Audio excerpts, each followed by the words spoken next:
Hello बच्चों, कैसे हैं आप सभी। स्वागत है आपका फिर से नई वीडियो में।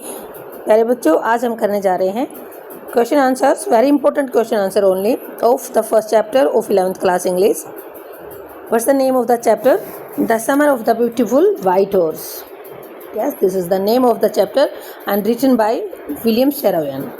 Dear students, in this video we will do only 5 questions, 3 short questions and 2 long questions, and easily you will understand the concept of this chapter. So let's start our questions. First question: you will probably agree that this story does not have breathless adventure and exciting action. शायद आप इस बात से सहमत हो जाएंगे कि ये कहानी ब्रीथलेस, जिसमें एडवेंचर, ऐसा साहस जिसकी कल्पना आप नहीं कर सकते, मतलब ज़बरदस्त साहस और एक्साइटिंग एक्शन। और जैसे ही आप इस स्टोरी को पढ़ते हैं आपके अंदर भी एक्साइटमेंट आ जाती है, खुशी भर जाती है आपके अंदर। Then what in your opinion makes it interesting. आप जब इस स्टोरी को पढ़ेंगे तो कौन सी चीज़ ऐसी है या कौन सा कंसेप्ट, बात ऐसी है जो इस कहानी को इंटरेस्टिंग बनाता है। तो देखिए, आंसर देखते हैं। The story is interesting because of its emotional depth. Emotional, बिल्कुल भावनात्मक रूप से बच्चे जुड़े हुए हैं। मोरल कॉन्फ्लिक्ट है, बिल्कुल मोरल की बहुत ज़्यादा वैल्यू की गई है क्योंकि वो सही और गलत के बारे में जानते हैं। हुमर है और इसमें मजाक भी है, अच्छा भी लगता है इसमें, उनके ऐसे एक्शन हैं। It shows 2 boys from an honest family who borrow a horse not to steal but to enjoy riding it. क्या करते हैं? 2 बच्चे हैं जो एक ऑनेस्ट फैमिली से बिलोंग करते हैं, एक ईमानदार परिवार है। ये बोरो करते हैं अपन, उनकी नज़र में इन्होंने चोरी नहीं किया बल्कि बोरो किया है। स्टील मीन्स चोरी करना, चोरी नहीं किया है, घोड़े को उधार लिया है। किस लिए? सिर्फ इंजॉय करने के लिए, वो राइडिंग को इंजॉय करना चाहते हैं। Mourad's love for animals and the boys moral dilemma. Dilemma को क्या होता है बेटा? डायलेमा एक दोहरी स्थिति होती है जिसमें आप सोचते हो कि ये गलत किया है या सही है, उस सिचुएशन को डायलेमा बोलते हैं। तो मुराद का जो एनिमल्स के प्रति लव है, एनिमल्स को जो लव करता है, और दोनों का मोरल डायलेमा है, नैतिक रूप से सोचना सही और गलत के बारे में। देयर इनोसेंस, उनकी मासूमियत। द स्ट्रॉन्ग फैमिली वैल्यूज, परिवार जो स्ट्रॉन्ग है उनकी वैल्यूज, वो ऑनेस्ट हैं, गरीब हैं फिर भी ऑनेस्ट हैं। द फाइनल रियलाइजेशन, और आखिर में बच्चे रियलाइज़ कर लेते हैं कि उन्होंने गलत किया है और वो उसको रिटर्न कर देते हैं घोड़े को। मेक द स्टोरी टचिंग, इसी बात ने क्या बना दिया, इस कहानी को हमारे दिलों को छू गई और मीनिंगफुल। वास्तव में इस कहानी का अर्थ भी निकल कर आया सामने। विदाउट एक्शन, कोई एक्शन नहीं हुआ उनके खिलाफ, मतलब उस फार्मर ने भी कोई एक्शन नहीं लिया और ना ही उसने सस्पेंस, शक किया कोई। Clear concept? So now next question. One day back there in the good old days when I was 9 and the world was full of very imaginable kinds of magnificence. ये line हमारे writer ने कही है। कहता है, अगर मैं past की बात करूं, जब अच्छे दिन थे, जब मैं सिर्फ 9 ईयर्स का था, कितने साल का? 9 साल का था, तो ये संसार क्या नज़र आ रहा था मुझे? Full of imaginable kinds of magnificent, शानदार नज़र आ रहा था, किसी प्रकार की कोई टेंशन नहीं थी।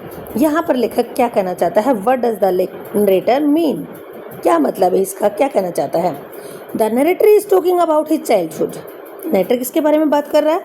अपने बचपन के बारे में। A time he remembers as full of joy, wonder and adventure. एक वो समय था जब उनका जीवन खुशियों से भरा हुआ था, अद्भुत था और साहस से। एडवेंचर क्या होता है? साहस से, साहस था उनकी लाइफ में, मतलब किसी प्रकार का कोई डर नहीं था।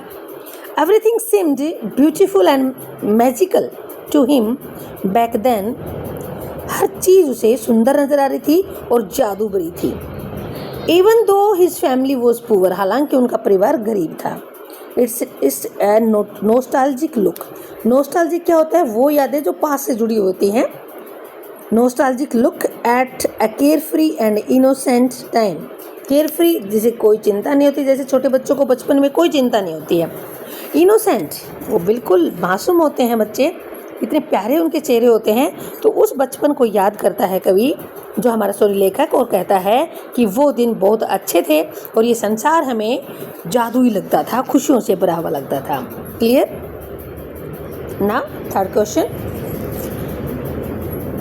John Byro said a suspicious man would believe his eyes instead of his heart.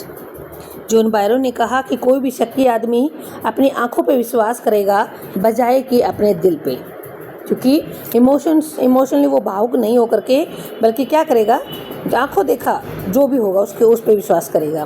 What do you think he mean, वो कहना क्या चाहता है, आपके विचार से बताइए। John Byro meant that although he saw the horse, John Byro का मतलब ये है कि हालांकि उसने हॉर्स को देख लिया है विद द बॉयज, लड़कों के साथ, and it looks exactly like this he choose, बिल्कुल ये घोड़ा कैसा नजर आ रहा है उसे, वैसा ही, exactly like this his, like his, उसके अपने घोड़े जैसा ही नजर आ रहा है। He choose to trust their honesty and the good reputation of his their family, सब कुछ क्लियर होने के बावजूद भी वो किस बात को चुनता है, ट्रस्ट, वो विश्वास करता है किसके ऊपर, उनके परिवार की ईमानदारी और उनकी रेपुटेशन के ऊपर, क्योंकि वो रेपुटेड फैमिली थी, ईमानदारी के लिए, ऑनेस्टी के लिए जानी जाती थी, उस बात पर विश्वास करता है।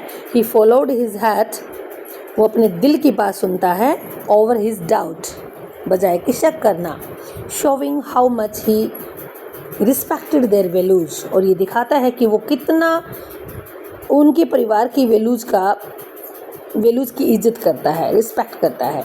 क्लियर? अब जो सबसे ज़्यादा जो इम्पोर्टेंट क्वेश्चन है, जो हर बार एग्जाम में आते हैं, वो हैं आपके सामने दो लॉन्ग क्वेश्चंस। इसी बेस पर आपके शॉर्ट क्वेश्चन भी बन जाएगा। ये 3 नंबर का भी आ जाता है और 6 नंबर का भी आता है। तो 2 क्वेश्चन आपके वेरी वेरी इंपॉर्टेंट हैं, इनको आप किसी भी हाल में ना छोड़ें, याद करें, इनके कंसेप्ट को अच्छे से समझें। तो बने रहिए मेरे साथ वीडियो में आगे। चलिए चलते हैं, हम करते हैं लॉन्ग क्वेश्चन आंसर्स, जो वेरी वेरी इंपॉर्टेंट है एज पर exam, whether in a CBSE or HBSE board. Let's start long questions. Did the boys return the horse because they were conscience stricken? क्या लड़कों ने घोड़ा इसलिए लौटा दिया कि वो अपनी सचेत आत्मा से जागरूक हो गए थे, मीन्स उन्होंने अपने अंदर की बात को सुना, भावनाओं को सुना, या फिर बिकॉज दे वर अफ्रेड, या फिर वो डर गए थे, किस बात से उन्होंने उस घोड़े को रिटर्न किया। ये वेरी इंपॉर्टेंट क्वेश्चन है, इसे आप जरूर याद करेंगे अच्छे से। The boys return the horse because they felt guilty, लड़कों ने घोड़ा लौटा दिया क्योंकि उन्हें गिल्टी महसूस हुआ, मीन्स वो अपने आप में दोषी महसूस करने लग गए। Not because they were stricken, बल्कि इसलिए नहीं लौटाया कि वो अफ्रेड थे, दे वर अफ्रेड, डरे हुए नहीं थे।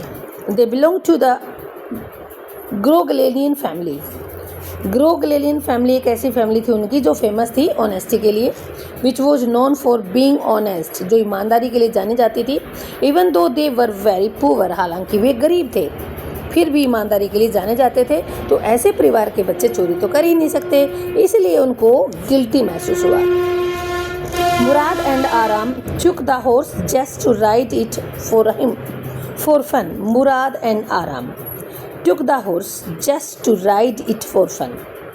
उन्होंने घोड़े को क्यों लिया है? सिर्फ और सिर्फ फन के लिए। ये ध्यान से देखिए, इंजॉय करना चाहते हैं, वो कोई बेच करके पैसे नहीं कमाना चाहते। They thought it was not stealing. ये कब तक उन्होंने सोचा कि ये कब तक स्टीलिंग नहीं है, चोरी नहीं है। Since they plan to return it, जब तक वे उसे लौटा देते हैं कि वो वापस लौटाएंगे। But when John Byro, the real owner, saw the horse, he did not scold them. जब जॉन बायरो, जो कि रियल मालिक है उस घोड़े का, उसने जब घोड़े को देखा, उसने उनको डांटा नहीं। He said he trusted their family. उसने कहा कि मुझे तुम्हारे परिवार पे विश्वास है, and could never believe they would steal.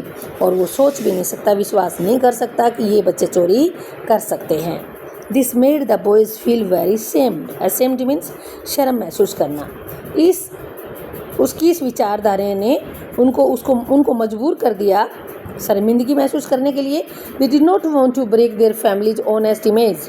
वे अपने परिवार की ईमानदारी की जो छवि थी उसको मिटाना नहीं चाहते थे। So they decided to return the horse quietly, इसलिए उन्होंने फैसला लिया कि चुपचाप हम घोड़े को लौटाएंगे। They were not scared of punishment, ना तो उन्हें डर था सजा का, but wanted to do the right thing, बल्कि वो सही कार्य करना चाहते थे। सो इसीलिए they gave the horse back because of their conscious not fear, इसलिए उन्होंने अपना वो घोड़ा लौटा दिया अपने अंदर की चेतना से बजाय कि डर से। Clear concept? Now the last question, this is also very very important question. Let's start. Very important question. What is the character sketch of narrator's uncle Khosrove? Narrator का जो अंकल है खोसरो, उसका करेक्टर स्केच कैसा है, मतलब किस प्रकार का आदमी है, नेचर कैसा, बिहेव कैसे करता है, ये भी बार बार एग्जाम में आता है, तो देखिए ध्यान से। खोसरो वॉज आराम्स अंकल। खोसरो कौन है? आराम का अंकल है। The craziest member of the Garoghlanian family. Garoghlanian family का सबसे क्रेजियस्ट मेंबर है। क्रेजियस्ट मीन संकी पागल सा। He was a huge man, बहुत बड़ा आदमी है, मीन्स तगड़ा आदमी है। With a very loud voice, भारी आवाज़ है उसकी। हैड ए बैड टेम्पर, और बहुत ज़्यादा गुस्से वाला है। He always said it's no harm, pay no attention to it, कोई नुकसान की बात नहीं है, कोई ध्यान देने की ज़रूरत नहीं है। No matter how serious the situation was, उसे कोई फ़र्क नहीं पड़ता कि सिचुएशन कितनी सीरियस है, चाहे गंभीर मैटर हो तब भी कोई फ़र्क नहीं पड़ता, वो यही लाइन रिपीट करता है। He was very impatient. Impatient क्या होता है बेटा? जिसे उतावलापन हो, जिसके अंदर धैर्य की भावना ना हो। Did not let anyone finish what they were saying, किसी को भी बोलने नहीं देता। वट, जो भी वो कहना चाहते हैं, कोई भी इंसान उसको उनको बोलने नहीं देता, चिल्लाने लग जाता है। Even when John Byrow came to tell him his horse was missing, जब जॉन बायरो उनके घर आता है, कहता है कि उसका घोड़ा मिस हो गया है। Khosrove shouted the same line and told him not to worry. Khosrove वही लाइनें चिल्ला कर कहता है। कौन सी लाइनें? It is no harm, pay no attention to it, यही चिल्लाता है वो, और कहता है चिंता की कोई ज़रूरत नहीं है, चिंता करने की ज़रूरत नहीं है। Khosrove was careless about material things, जो भी भौतिक वस्तुएं होती हैं उनके प्रति कोई ध्यान नहीं देता, केयरलेस है। Believed nothing was more important than peace of mind, वो सिर्फ यही विश्वास करता है कि उतना इम्पोर्टेंट कोई भी चीज़ नहीं होती जितना कि माइंड की शांति होती है। He showed the typical Groglenian pride, वो अपने ग्रोगलेनियन फैमिली है उसके जो उनका गर्व है, जो जिस बात पे गर्व महसूस करते हैं वो अच्छे से प्रस्तुत कर रहा है। किस बात का गर्व है उनको? ऑनेस्ट है वो, प्राउड है उन्हें अपनी फैमिली पर, ईमानदार होने पर, और वो बिल्कुल सिंपल से साधारण से लोग हैं। His behaviour added humour to the story, उसके बिहेवियर से स्टोरी में बड़े मज़े आते हैं रीडर्स को। At last we can see that Khosro was a funny, short tempered and unique character. Khosro कैसा है? फनी है, मजाकिया व्यक्ति है, शॉर्ट टेम्पर्ड है, जल्दी गुस्सा आने वाला व्यक्ति है, और यूनिक है, विशेष है, क्योंकि हर कोई ऐसा नहीं है नेचर में। He showed the values and nature of Groglenian family, वह अच्छे से दिखाता है अपने परिवार के जो प्रवृत्ति कैसी है और क्या उनके नियम रूल्स हैं, किस चीज़ के लिए वो फेमस हैं। तो प्यारे बच्चों, ये हैं आपके क्वेश्चन आंसर जो वेरी वेरी इंपॉर्टेंट हैं। मुझे उम्मीद है कि आपको ये कंसेप्ट बिल्कुल समझ में आया है। फिर मिलते हैं, मस्त रहिए, स्वस्थ रहिए। Thank you.